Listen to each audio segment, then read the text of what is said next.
Bukas na naman po tayo ng panibagong parcel para sa pangmalakasang dagdag income.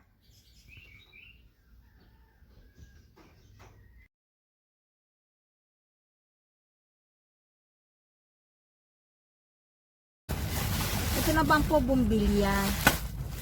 Kasi nung isang araw may naghahanap ng bumbilya. So ito po, nagbili ko lang ng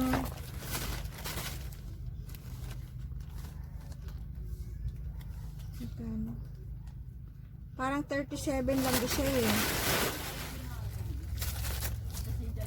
37 times 5. Oh, 37 lang yung isa.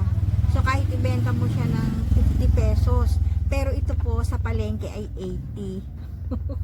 'Di ba? So kung i-80 ko, magkano ang kung ipaparehas ko sa palengke? 'Di ba? Namuhunan lang ako ng 185 bawat isa. Tapos po, hindi, 185 sa 5. Tapos i-80 ko, minus 37. Oh, tubo sa isa 43, sa 5 times 5. Oh, bumbilya lang. Tumubo na ako ng 215.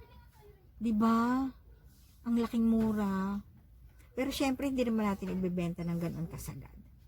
Tama na yung mga 50 pesos or 60 pesos. Hindi na masama. 'Di ba? So, yun lang po. Ito po yung ginagawa ko para medyo dumoble naman po yung kita ko. Kasi kung bibilhin lang natin dyan sa tabi-tabi, kukunti lang din naman tutubuin mo.